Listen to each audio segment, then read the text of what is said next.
Can an at-home laser really deliver obvious results when it comes to treating wrinkles? Well, over the last few years, I've tried all three of the devices from home laser company Nira, and for extended periods of time, including the brand new Nira Pro Plus. And the Nira laser technology is designed to heat your dermal layer with the aim of triggering the skin to produce more collagen, helping reduce the depth and appearance of wrinkles. And along the way, I've also interviewed the Nira creator, the mechanical engineer David Bean. So I have a pretty good idea of the potential of these devices, how they work in our skin, and how and why results may vary between users. And today I'm going to share my own experience of using the Nira devices, my results, what I believe is a realistic assessment of what the Nira Pro Plus will and won't do for your skin, and how it compares with the earlier models. I first tested the original Nira Precision device to target the lines on my forehead. Today that device costs around £430 or $450, and it's the cheapest in the range. So these devices are quite a big investment. And when I was putting together my review of the Nira Precision, before I saw the before and after pictures, I was going to say that I hadn't really seen much difference at all. I was about to tell you that I couldn't see much difference myself, because looking in the mirror every morning, I can still see lines on my forehead. But when I compared the pictures, there was an obvious difference on this heavier line on my forehead in particular, though definitely no lifting of the eyelids, which I had also used the device on, or anything terribly dramatic. When I stopped using the Precision device, before too long, this heavier forehead line was back to its original depth. Since then, the makers of the Nira devices have released two further models. There's the Nira Pro, which currently costs around £570 or $600, and more recently the Nira Pro Plus, costing around £615 or $650. And I have tested both for over 3 months at a time, because unlike clinical treatments,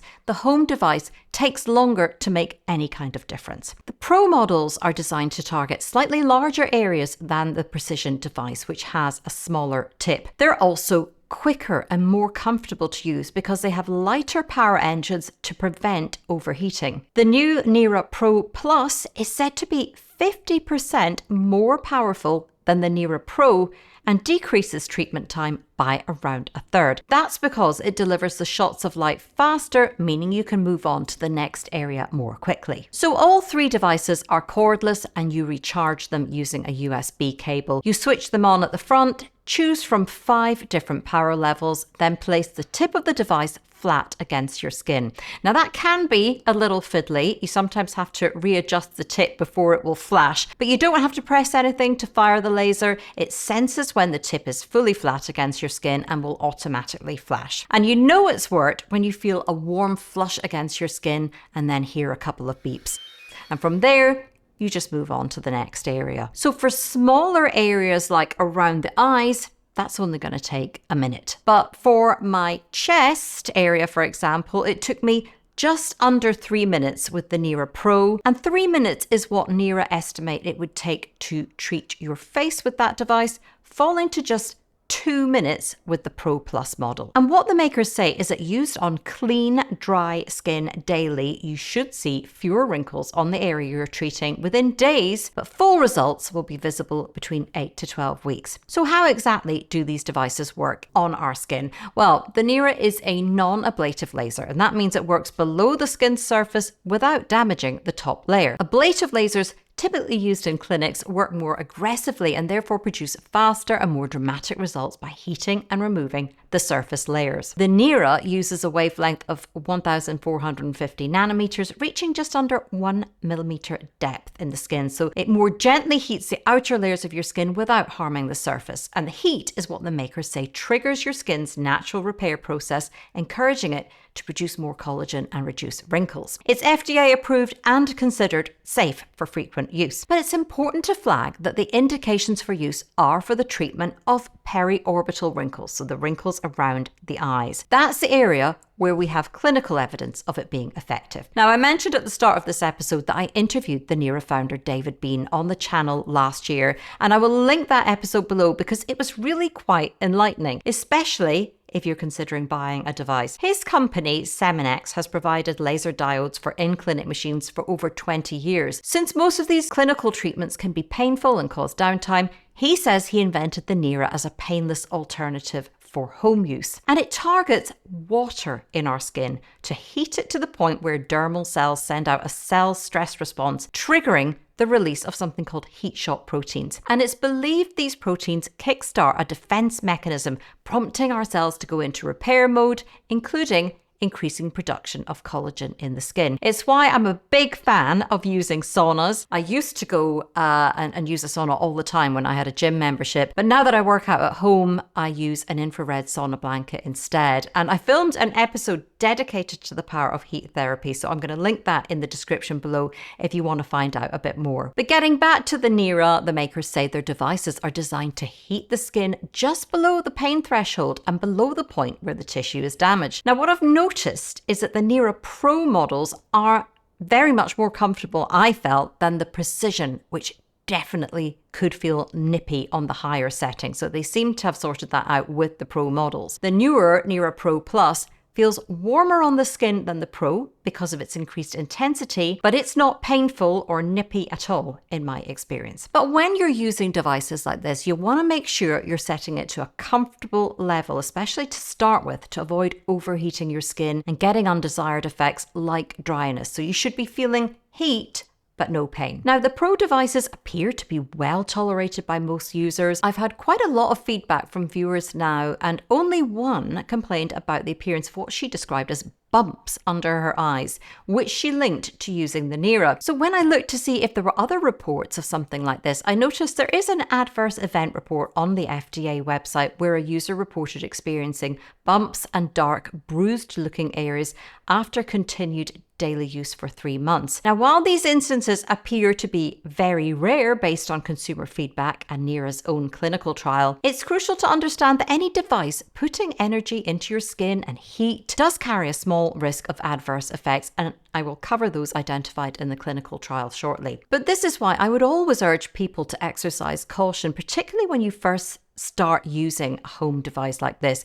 Begin with lower power settings, build up gradually, and always stick within the manufacturer guidelines. Your skin's comfort should be your guide, so you want to feel warmth but not pain. So let's take a quick look at Nira's published clinical study in which it was used to treat periorbital wrinkles and involved 76 participants. An improvement in wrinkle depth was seen in 69% of subjects, so 2/3 of users saw results and 1/3 didn't. The study said that of the 2/3 who saw some wrinkle reduction, 68% maintained some wrinkle improvement for at least 3 months after stopping use, but that also means 32% didn't. Nira say 81% of users achieved and maintained wrinkle improvement for at least 2 months after use. The study report goes on to say there were no unanticipated or severe adverse events noted. The adverse events reported in the trial included skin warmth and stinging, dryness, and temporary color changes where skin became darker in color. So I think the newer models address that stinging sensation because the pulses don't feel as intense on the skin, as I said earlier. But other users may feel differently, and that's why I would stick within a setting that feels comfortable on your skin, particularly around the thinner skin on the eyes. Now, when it comes to my own results, having used all 3 lasers now for over 90-day periods at a time, I can say that I have seen visible improvements in the depth of deeper wrinkles and in fine lines too. Those results in my case are not permanent. No skin treatment results are because our skin continues to age. But if I discontinue use, the lines eventually return to their previous depth. So last year I used the Nira Pro on my chest daily for over 3 months, and in my before picture on day 1 you could see that there was a noticeable deeper crease or wrinkle running from my shoulder and quite a lot of pigmentation. 90 days later, there was a softening in that line and a slight softening as well in the pigmentation, but not a total rejuvenation of that area. So it's certainly not competing with some of the more powerful laser treatments that you can get in clinics like CO2 laser, for example. And that is something you want to weigh up. Do you want to spend hundreds of dollars on a device that delivers subtle results when you could spend around the same amount or a little more for a one-off, more powerful treatment, but which would have downtime, more inconvenience, and may have more discomfort as well, but would likely deliver more visible results. The visibility of the results with the Nira will likely vary between users, with some buyers being happier than others, and that's simply because we have different skin types. Some people have thinner skin than others, for example. It can change the visibility of results. So expectation is also key here. In my experience, the Nira devices do not offer a tightening or lifting effect, or certainly not to any significant level on skin. They have most evidence for treating wrinkles around the eyes and require frequent use long-term to maintain results. So I have been using the new Nira Pro Plus primarily on my brow area, frown lines, outer eyes and temples, and crow's feet for around 3 months now. So using it about 4 to 5 times a week. Nira say you can use the device twice daily for optimal results, but I deliberately use devices at the lower end of the recommended frequency to prevent my skin becoming dry and to limit the chance of any adverse reactions. And in their own clinical trials, Nira still observed results in participants who only used it at 50% of the recommended daily frequency. So I did stop using the Nira on the thinner skin directly above and below my eyes, and that's largely because I like to be extra cautious around that delicate area. But also, when I did use it there, I noticed a little fluid pooling or puffiness in my upper eyelids as a response to the heat, which would usually show up the next morning after using it the night before. Now, I am prone to fluid retention around my eyelids, and that was something I noticed every time I used the Nira there. And it does make me wonder if, when you hear reviewers talking about the Nira creating an eye lift, which I've also heard them say disappears within days of discontinued use, you have to wonder if that could be down to increased fluid in that area. It is just a theory, but that's certainly what happened to me, kind of put that in mind. But what I can say positively about the new Pro Plus device in particular is that for the first time since I was about 45 and I'm now 52, I have not had Botox in over a year. So usually I would have a Botox treatment every 9 months on my frown lines in the 11s area. And when the deeper lines there would start giving me a kind of angrier look by leaving a bit of a scowl. But it has now been over a year, so I think probably May last year since my last Botox treatment, and I don't feel the need to go back. And I can only attribute that to using this device. It may also be that with building strength and muscle in the last 6 months, as I've talked about on the channel, I am less focused on facial aging, and maybe I'm just a little bit less bothered by wrinkles. But if we look at the before and after pictures, the fine lines around the crow's feet and outer eye area do seem smoother. The lines on my forehead and frown lines are still there, but they don't seem to me to be as deep or prominent, and that is despite being entirely Botox free for the first time in years. So I stopped using the Pro Plus for a couple of weeks recently when we went on holiday to Portugal, and we were only away for a week, but I was so busy catching up when we got back that it took me a while to start my skincare routine properly again. But over those 2 weeks, I didn't notice those frown lines getting worse. So the results on wrinkles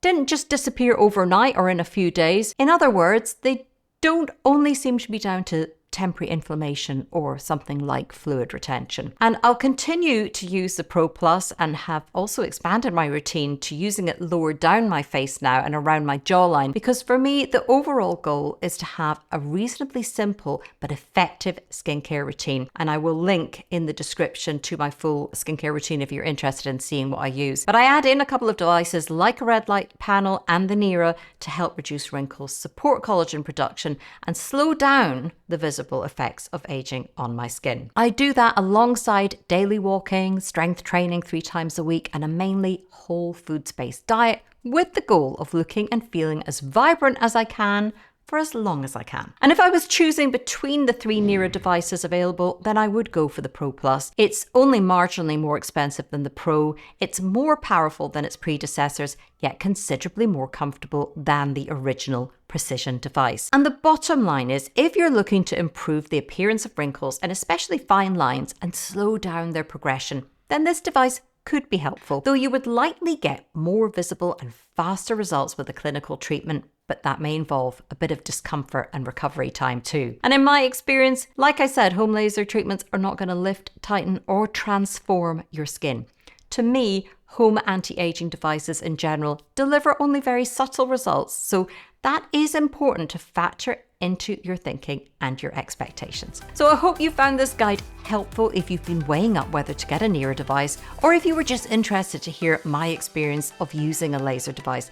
Let me know in the comments below, and let me know too if you've tried a Nira device or something similar, or a clinical laser treatment. How did it work out for you? You'll find in the description a link to the Nira Pro Plus, and I have a 10% discount code. You'll also find an article I've written summarising the info shared here today, and a page where I set out my skincare routine. If you haven't already, then I hope you'll consider subscribing to the Honest channel for more honest health, fitness and skincare advice, and hit the notification bell so you can spot future episodes. Finally, below this episode, you can also sign up for my monthly newsletter where I round up all my latest episodes and also the articles from my website, honest.scot, so you don't miss out on the latest interviews and insights around how to age well. But for now, thank you so much for being here today.